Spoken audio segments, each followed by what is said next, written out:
안녕하세요. ERP 정보관리사 2급 2018년도 5회 기출문제 같이 해보도록 하겠습니다. 1번부터 볼게요. 자, 1번 다음 중 ERP 도입의 성공 전략으로 바르지 않은 거. 네, ERP 도입의 성공 전략 바르지 않은 건데요. 네, 요거는 정답 3번이죠. 네. 자, ERP 구현 후 진행되는 BPR에 대비하면서 도입해야 된다라는 건데요. 이거 순서적으로 좀 틀렸습니다. 네, 경영혁신과 ERP라는 우리 제목에 맞게 BPR이 선행되거나 또는 동시에 진행이 돼야 되는 부분이고요. 어떤 것과 ERP 구현과. 네, 그렇기 때문에 이 부분은 ERP 구현 후 진행되는 BPR이 아니라 ERP가 도입된 후에 ERP가 구현이 되거나 동시에 구현이 돼야 된다라는 부분입니다. 그래서 ERP 도입 부분에 대한 문제였고요. BPR은 우리 업무흐름 재설계로서 경영혁신과 관련된 중요한 개념 중에 하나였죠. 반드시 기억같이 해주시면 되고요. 2번 다음 내용 중에 ERP의 특징으로 가장 적합한 거예요. 특징, 네, ERP가 어떤 특징을 갖는지에 대해서 알고 있는지 부분인데요. 정답은 1번입니다. 전산, ERP가 어찌 보면 전산이라고 표현할 수도 있는데요. 그런 전산 프로그램을 도입함으로 인해서 투명한 경영수단, 모든 게 다 전산에 기록이 되고 어떤 부분들이 이렇게 새나가거나 이런 부분이 없기 때문에 잘 기록이 되고 정보가 잘 구성이 되기 때문에 투명 경영수단이 활용된다라고 보시면 되겠고요. 2번 같은 경우는요. 업무 순위 평준화라고 해서 맞지 않아? 라고 생각하실 수가 있겠는데 이게 만약에 약간 말장난 같은 건데요. 상향 평준화라고 했으면 맞았을 거예요. 근데 평준화라는 게 하향 평준화가 된다 그러면 안 좋죠. 그렇기 때문에 상향 평준화라고 했으면 맞겠지만 그냥 평준화라고 했을 때 좋지 않은 뉘앙스로 들어가기 때문에 적합하다고 보지는 못하고요. 3번 같은 경우는 비공개 이런 거 아니고요.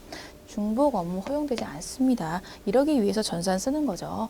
그렇기 때문에 1번이 특징으로 가장 적합하다라고 보시면 되겠고요. 3번 구축 절차 중에 자, TF팀 결성하고요. 문제 파악하고 경영 전략, 비전 도출 등을 하는 단계예요. 그렇기 때문에 이건 첫 번째 해당되는 분석 단계에 해당이 됩니다. 네, 그래서 ERP 구축 절차 관련된 거는요. 분석, 설계, 구축, 구현되는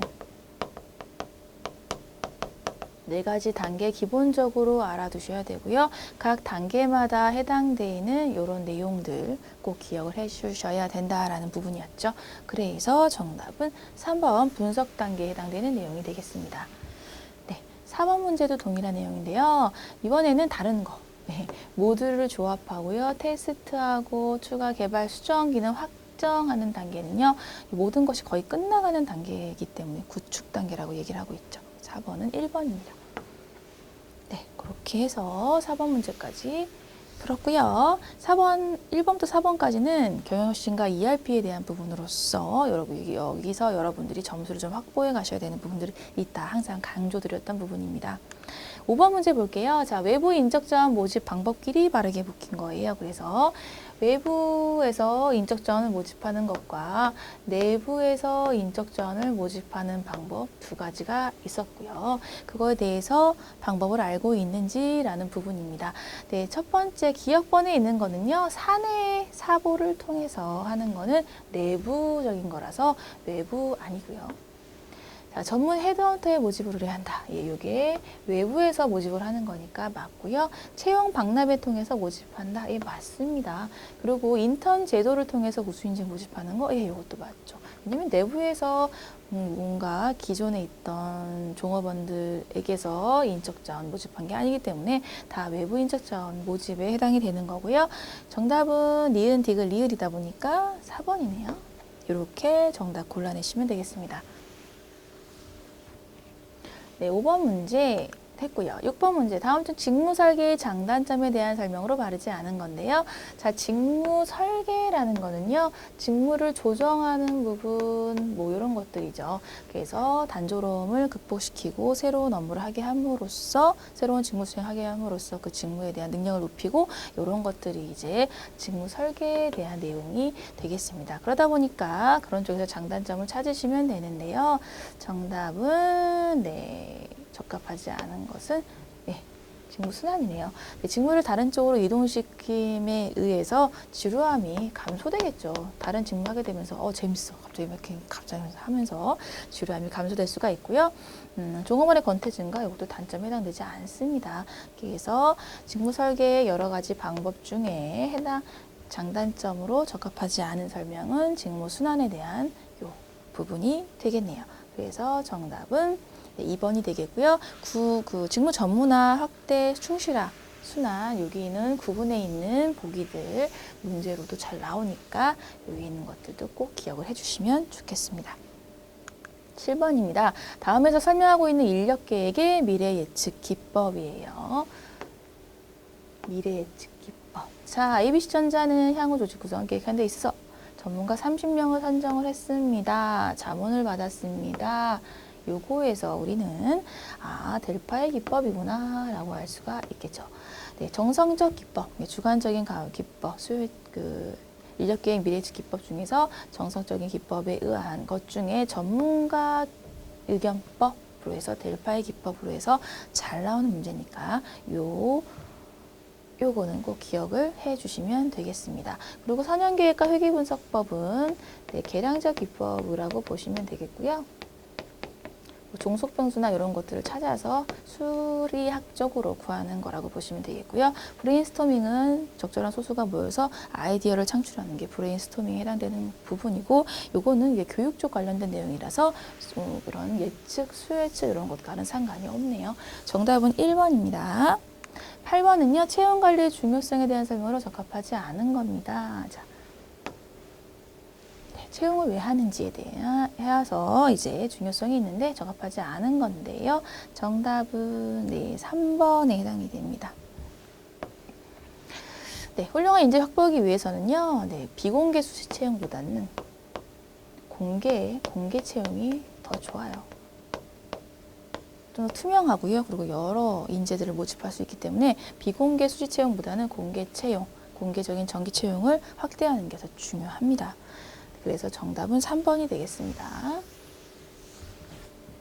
9번은요. 다음에 인적자원관리책에서 기능적 인적자원관리가 있는데요. 그 중에서도 근로조건관리에 적합한 거 요거를 찾으라는 겁니다.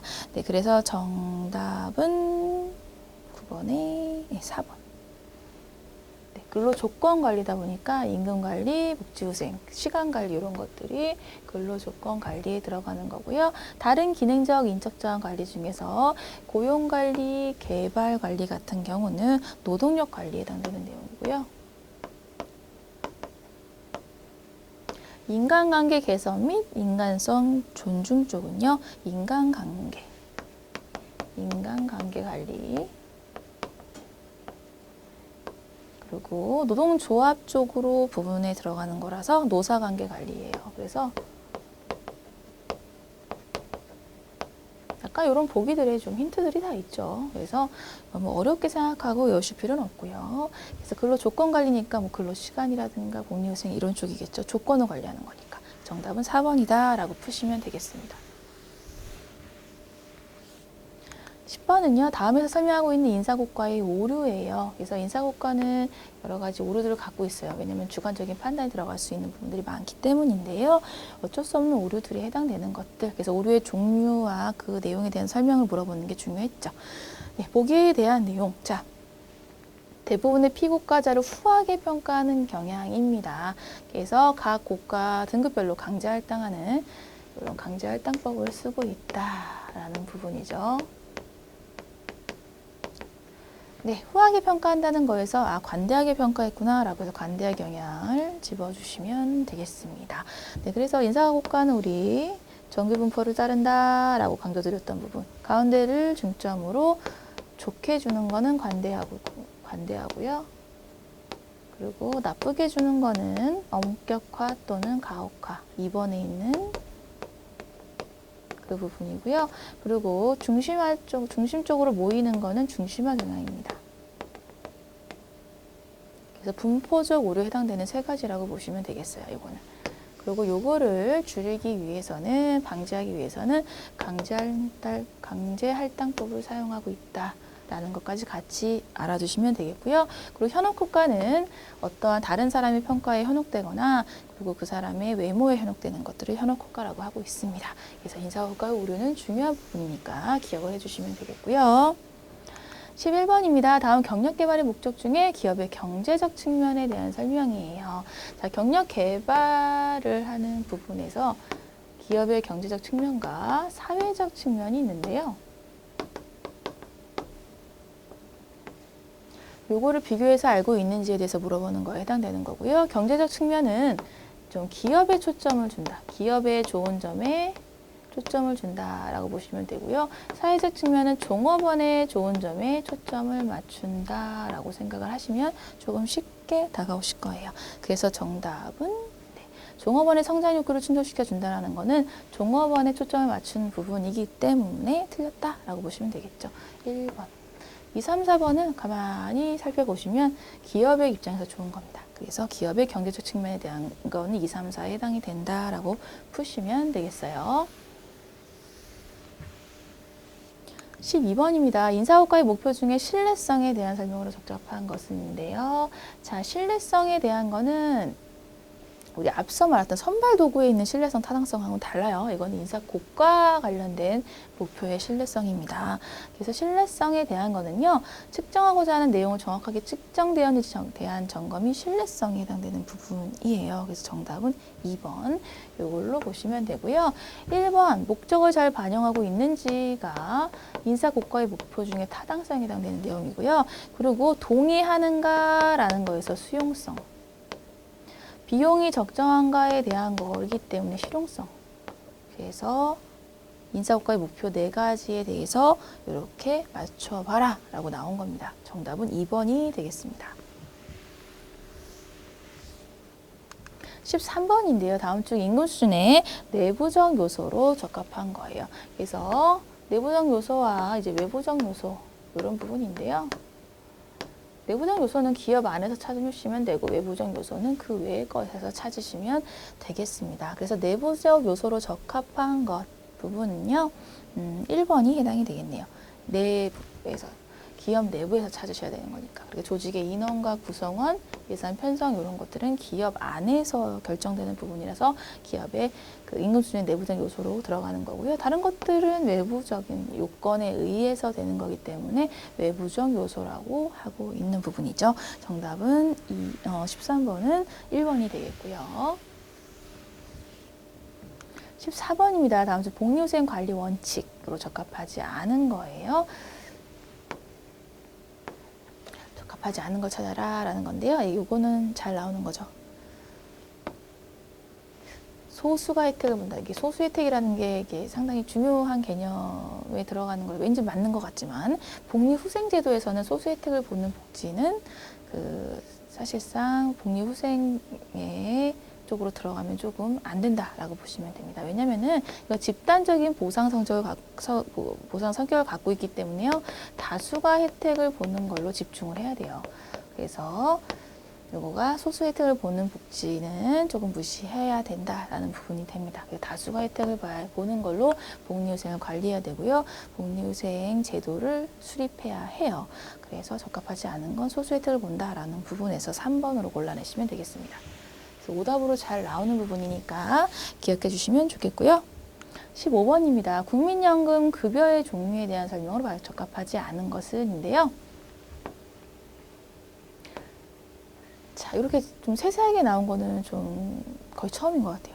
조금 실무적인 부분도 좀 들어가는 쪽이 점점 나오기 시작하는 걸까 싶기도 하지만 일단은 개념적인 부분 알고 가시는 쪽으로 좀 생각을 해주시면 되겠습니다. 네, 너무 실무까지 들어가면 너무 어려워요, 사회부. 그래서 기본적인 사항들로 외워가자라고 좀 생각하시고 풀어주시면 좋겠습니다. 이런 국민연금 관련된 급여 종류가 여러 가지가 있는데요. 자, 첫 번째 노령연금은요. 자, 10년 이상 가입을 한 다음에 60세에 달할 때부터 이제 매달 지급이 되는 건데요. 이제 우리가 받을 때는 막 65세, 70까지도 너무 올라가고 있을 겁니다. 어쨌든 그 후로 연금으로 받는 부분이 되겠고요. 유족연금은 돌아가신 부분이 있었을 때 유족한테 남아있는 사람에게 지급하는 거고요. 반환 일시금 같은 경우는요. 10년 이상이면은 연금을 받을 수 있지만 10년 미만인 사람은 지급을 한 번에 하는 부분이 반환 일시금이라고 보시면 되겠고요. 4번 장애연금 부분은 있는데요. 자, 장애가 있는 자에게 장애가 존속하는 동안 지급하는 거는 맞는데요. 이게 틀렸어요. 가입 전이 아니라요. 가입 후예요. 가입 전에 발생한 거는 국민연금 가입 전이니까 신경 쓰지 않겠다라는 부분이죠. 그러니까 가입 후에 발생한 질병에 대해서 이렇게 급여를 줍니다. 그래서 15번은 4번이 정답이 되는 거고요. 16번입니다. 산재보험에 대한 부분이에요. 그래서 사회보험 중에서 산재보험에 대한 부분인데, 자, 여기서 정답 2번. 보험료는 사업주와 근로자 각각 50%씩 부담한다가 아니고요. 사업주만 부담.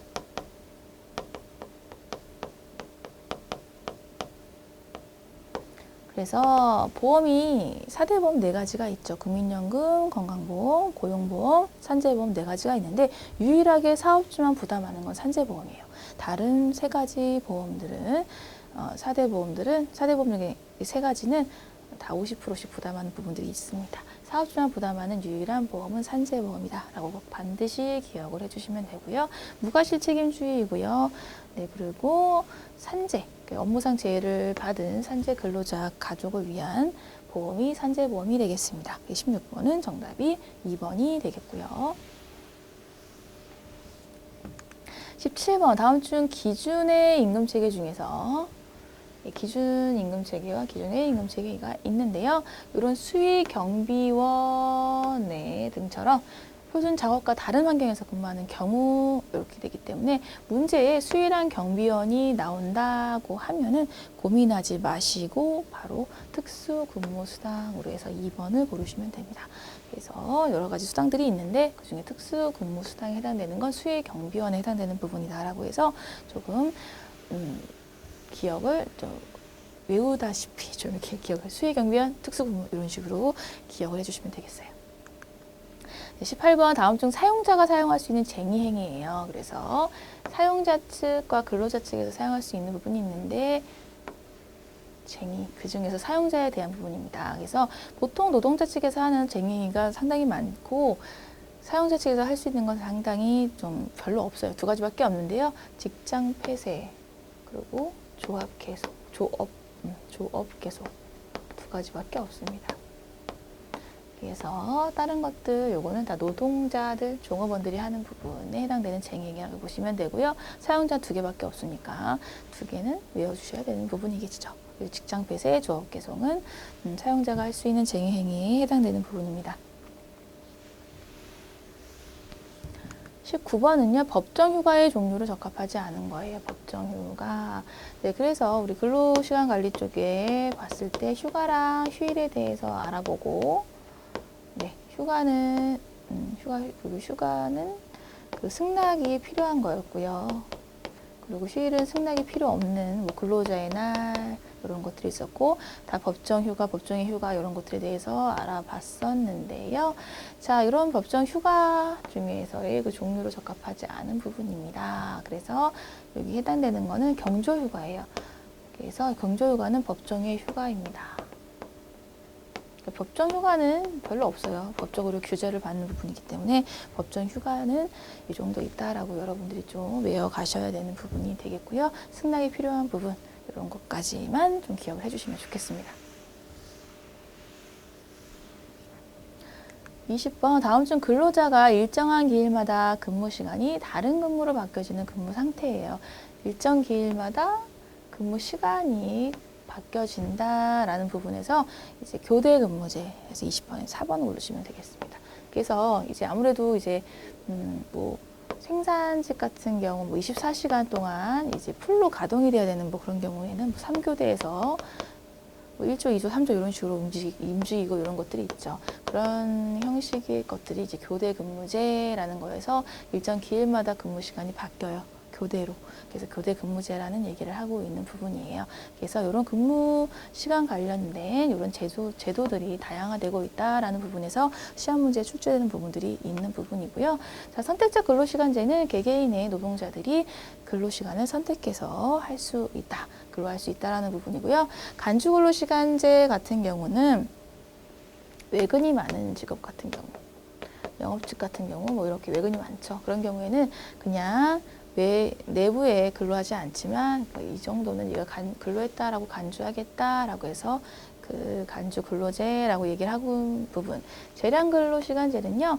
요거는 이제 기술직이나 이제 프로그래머 같은 분들 같은 경우는 이분들 같은 경우 이제 밤에 근무하고 막 새벽에 일하고 이러시는 분들 좀 많아요. 그렇기 때문에 그냥 네 재량껏 해라라고 해서 재량 근로시간제라고 얘기를 하고 있습니다. 그래서 이런 근무 상태 관련된 제도들도 여러분들이 익혀주셨으면 좋겠습니다. 네, 이렇게 해서 5회 기출문제 같이 풀어봤고요. 잘 안 풀리는 문제들은 반드시 복습하시고 자기 거 만들고 가주시길 바랄게요. 네, 이번 시간도 수고 정말 많으셨습니다. 감사합니다.